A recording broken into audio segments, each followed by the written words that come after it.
बिना बुलाए जाना चाहिए। सदगुरु के घर कोई उत्सव हो, बिना बुलाए जाना चाहिए। और अपने स्वामी के घर कोई उत्सव हो रहा हो तो वहां भी बिना बुलाए जाना चाहिए। इन 4 स्थानों को निमंत्रण नहीं भेजना चाहिए।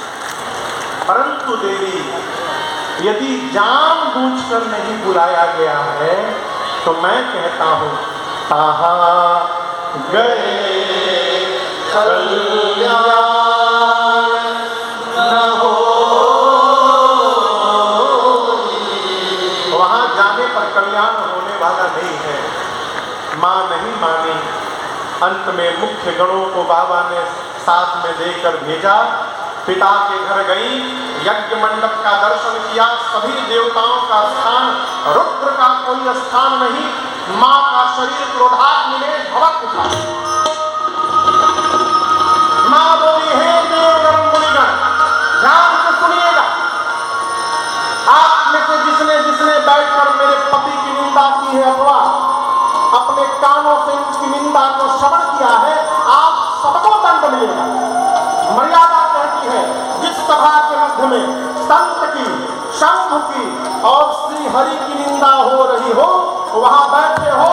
यदि भुजाओं में शक्ति और सामर्थ्य है तो निंदा करने वाले की जिह्वा काट दो, और यदि शक्ति नहीं है तो कान बंद करके चले जाओ। मेरे पति केवल मेरे पति नहीं है, जगत के पिता हैं। और आज मंदमती मेरे पिता ने मेरे पति का अपमान किया। आज के बाद मैं इसकी बेटी के रूप में जीवित नहीं रहूंगी। इतना कह के सती मैया ने दाहिने पांव के अंगुष्ठ से शरीर में योगाग्नि को प्रज्वलित करा के और मां ने अपने आप को सभा में जलाकर बंद। हाहाकार मच गया। मां का शरीर क्रोधाग्नि में, योगाग्नि में भड़कने लगा। बाबा को पता चला। बाबा ने वीरभद्र को भेजा। वीरभद्र बाबा के घर आए। सबसे पहले यज्ञाचार्य की दाढ़ी नोची। जिस यज्ञ में रुद्र का वाहन नहीं हो, आचार्य बने हो, दाढ़ी नोची।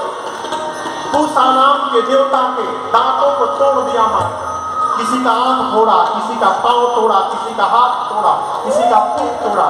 दक्ष के सिर को वीरभद्र ने हाथ से पकड़ा, घुमाया और धड़ से सिर को उखाड़कर अपने कुंड में ले जाकर यज्ञ की पूर्णाहुति कर दी। यज्ञ विध्वंस होने लगा। बाद में यज्ञ को बचाने के लिए यज्ञ नारायण है ना, वो उनकी रक्षा करने के लिए भगवान यहाँ दर्शन करिए। मैया प्राण छोड़ने से पहले राम जी से वरदान मांगती, प्रभु जन्मा जन्मा शिव पद अनुराग। हे राघव जी, मैं आपसे इसलिए वरदान मांग रही हूँ, मैं जानती हूँ मेरे स्वामी आपको भगवान मानते हैं। आप उनको भगवान मानते हैं, वो आपको भगवान मानते हैं। और मैं जानती हूँ यदि आप कह देंगे ना तो वो ना नहीं कहेंगे। आप मुझे वरदान दीजिए प्रभु, अगले जन्म में भी मैं उनकी ही चरणों की दासी बनूं। इसके अलावा मुझे आपसे कुछ नहीं चाहिए। दक्ष का सिर उखड़ गया। बाद में बकरे का सिर लगाकर रखा गया उसको। दक्ष का शरीर मनुष्य का, सिर बकरे का। अब बोली बदल गई। बकरा जैसे गाल बजाने लगता है, दक्ष गाल बजाने लगे।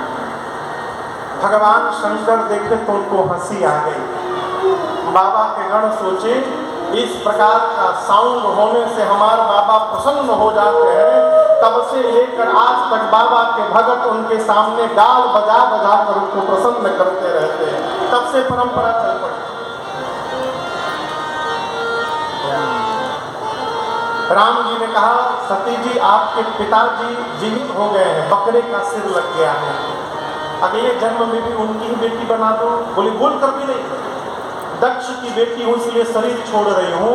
पत्थर की बेटी बनाइएगा स्वीकार है, लेकिन दक्ष की बेटी मत बनाइएगा। इसी वरदान के कारण सती मैया का अगला जन्म हिमांचल महाराज के घर में पार्वती मैया के रूप में भया है। आइए एक बार भाव श्रद्धा से बोलिए पार्वती मैया की जय। हिमांचल जी के घर में हिमांचल जी ने पार्वती जी को बुलाकर कहा, तनिक मेरी बेटी की हाथ की रेखा देखिए तो दोष गुण बताइए। नारद जी बोले, आपकी बेटी समस्त सद्गुणों की खान होगी, उमा अंबिका भवानी नाम होगा।